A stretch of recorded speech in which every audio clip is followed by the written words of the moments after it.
ప్రపంచ నేతగా ప్రధానమంత్రి నరేంద్ర మోడీ గుర్తింపు పొందారని బీజేపీ రాష్ట్ర అధ్యక్షుడు పివిఎన్ మాధవ్ అన్నారు. కర్నూలులోని హోటల్ మౌర్య ఇన్లో బీజేపీ కార్యకర్తల సమావేశం నిర్వహించారు. ఈ కార్యక్రమంలో మాధవ్ పాల్గొని మాట్లాడుతూ ప్రధాని నరేంద్ర మోడీ ఆధ్వర్యంలో భారతదేశం ఎంతో అభివృద్ధి చెందుతోందని అన్నారు. గత ప్రభుత్వం అరాచకంగా పాలన చేసినందుకు రాష్ట్రంలో 94% కూటమి అభ్యర్థులు గెలుపొందారని అన్నారు. ఎమ్మెల్యేలు, ఎంపీలతో పాటు స్థానిక పదవుల్లో సైతం ఎన్నడూ లేని విధంగా కూటమి ప్రభుత్వంలో తెలుగుదేశం, బీజేపీ, జనసేన పార్టీలు పదవులు పంచుకోవడం శుభపరిణామమని అన్నారు. వచ్చే స్థానిక సంస్థల ఎన్నికల్లో కూటమి అభ్యర్థులు 100% గెలుపు ఖాయమన్నారు. రాజ్యసభ మాజీ సభ్యులు టీజీ వెంకటేష్ మాట్లాడుతూ రాయలసీమ ప్రాజెక్టుల విషయంలో కేంద్రంతో మాట్లాడి నిధులు తీసుకురావాలని కోరారు. వైసీపీ హయాంలో దేవాలయాల్లో దాడులు చేసిన వారిని కఠినంగా శిక్షించాలని కోరారు. ఢిల్లీలో పోయి కూర్చొని దీనికి ఫండ్స్ ఏర్పాటు చేసే దీంట్లో మనం పోరాడాలని అధ్యక్షుడిని కోరుతున్నాను. ఎందుకంటే ఇది చాలా ముఖ్యం. ఇక్కడి నుంచి నీళ్లు పోతున్నాయి కానీ మనకు నీళ్ళు లేదు. మనకు గత ప్రభుత్వంలో దేవాలయాలు కొన్ని పాల్గొట్టడం జరిగింది, కొన్ని కర్నూలు జిల్లాలో కూడా జరిగాయి. మరి దాని గురించి అప్పుడు మనం అజిటేషన్ చేసాం, ఒకరిని కూడా మొక్కలు వేయలేదు. మనకు ఆ దేవాలయాలు ఎవరు పాల్గొట్టారో వాళ్ళని తెచ్చి కటకటాలు పంపిస్తేనే మాకు ఆనందం, హ్యాపీ అవుతుంది. ఎన్డీఏ ప్రభుత్వానికి ఈ స్టేజ్ నుంచి మేము చెప్తున్నాము, మీరు మొదలు పెట్టాలి.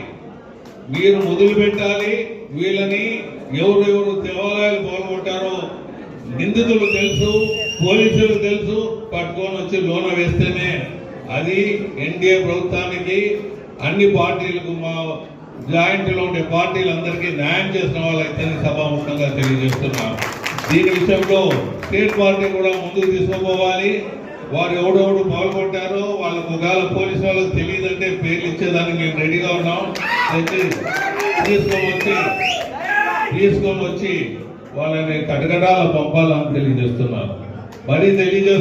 ఇంకొక సంవత్సరం లోపల ఈ కార్యక్రమం పూర్తి చేయకపోతే మేమే రోడ్లలో పట్టుకొని వచ్చి రోడ్లలో నరేంద్ర మోడీ గారు ఇవాళ ఆ కంకణం కట్టుకుని అడుగులు వేస్తున్న ధీరుడని, అతన్ని ఇవాళ ప్రపంచం అంతా ఆదర్శంగా తీసుకుని నీలా మిగతా వాళ్ళు ఉండాలి అని చెప్పి అన్ని దేశాలు ఆ యొక్క దేశాల యొక్క అత్యున్నత ఏవైతే అవార్డులు ఉంటాయో ఆ విధంగా ఇచ్చి నరేంద్ర మోడీని కొనియాడుతున్న తీరు మనందరికీ ఆనందాన్ని కలిగిస్తుంది. జరుగుతున్న అరాచక పరిపాలనకి చరమగీతం పాడే విధంగా 94% ఈ కూటమి అభ్యర్థులను గెలిపించారు.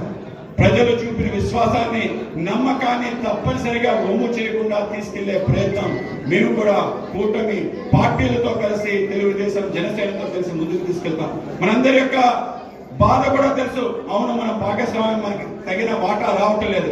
ఇవాళ మీ అందరికీ చెప్తున్నాను, ఎప్పుడూ లేని విధంగా మొదటిసారి మనకి కూటమిలో కేవలం ఎమ్మెల్యే, ఎంపీ సీట్లే కాకుండా కింద స్థాయిలో ఉండే నీటి సంఘ సభ్యులు, నీటి సంఘ చైర్మన్లు, కోఆపరేటివ్ సంఘాలు, బ్యాంకు సంబంధించిన అనేక చోట్ల ఆ విధంగా వాటా వచ్చే విధంగా ఒక ప్రయత్నం మొదటిసారి ప్రారంభమైంది.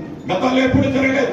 ఇవాళ స్థానిక సంస్థల ఎన్నికలు కూడా రాబోతున్నాయి. తప్పనిసరిగా ప్రతి కార్యకర్త, సర్పంచ్, ఎంపీటీసీ, జెడ్పీటీసీ ప్రజాప్రతినిధిగా మారే విధంగా, ప్రతి కార్యకర్త ఒక రాజకీయ నాయకుడిగా ముందుండి నడిచే విధంగా, ఆ గ్రామంలో సమస్యలు మీ ద్వారా పరిష్కరించే విధంగా వ్యవస్థ నిర్మాణం చేస్తానని మీ అందరికీ తెలియజేస్తున్నాను.